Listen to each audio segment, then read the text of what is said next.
In this film, I will show you how to use the pen tools to draw your shapes. Maybe you find that it's more easy just simply to draw the shapes upon the photo, upon the image, like I've done here. Because, as you know, my image tray was pretty complex, and down here it's actually a little bit difficult. This shape, this shadow, which this shade is one shape that blobs into that floats into the foot and so on. So it's a little bit difficult to extract useful shapes out of this area. So that would be a good place to just simply draw the old school way with the pen tool. I really love the pen tool. It's super easy to use. So just a recap, I think you all tried it before. Just lock this.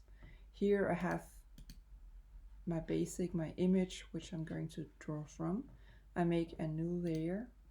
I have over here a color on my stroke, and I have a white color on my fill. I'll take this one off because it's a little bit difficult to see what I am doing if there's a fill color in.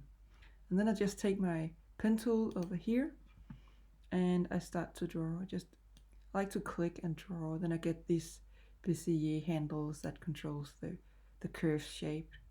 And then I can be as detailed as I feel like. Maybe you can have the original image from which you manipulated in Photoshop open so you can actually see what kind of shape this is. Or you can try to guess. You can always change the shape and add or delete the points afterwards. So here I have the lake. I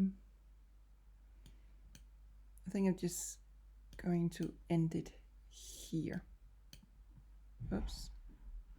So if I want to manipulate it afterwards, I can take the direct selection tool and click on one point and move it. This one got a little off. And move it in. Grab the handles here and then I can change it. If I press Alt, now I just change one handle, but you can, if it doesn't do that on your computer, you can press Option on the keyboard. So there. And with the pen tool I can of course delete. Oops. Have to have everything selected. You can see now the minors besides the cursor. I can add one. I just try to add that one. That didn't really work. I just deleted a handle, I think. Add one, delete one, like that. So that's how you draw with the pen tool. I can put a fill color in it over here, change it over here, take colors from my library, from my palette if I want to. For now it's fine with the white. I think that's how the user is going to see it. It's not completely white like that when they open up this color book. My layer palette, it's good to, I like if you draw a lot of shapes, it's good to use the layers actually, or groups, depending on how you work best. But if sometimes the other path gets in the way, especially when you draw upon some other path, so you can like lock it over here.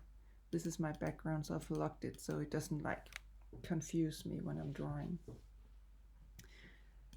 Here I have the mouth and the eyes and so on. I've moved the eyes a little bit down just to make it a little bit cuter. And I can open up here to show you that down here I have the basic shape of the head. Then I have the nose on top and the ears on top and the other ear on top, and this one was empty. Just like in Photoshop, the layers, they put the items on top of one each other. If you have, you can see here there's more items, more objects in one layer. You can also use the arrange center back, but then it's only in that layer. So if I open up my layer here, you can see that path that I have selected is now in the back, because I told it, I selected the object, right click, and told it to go in the back. But it only goes back in the group. It cannot go further back. So cannot go back this image traced dog down here with all the colors, because that's not in the same layer.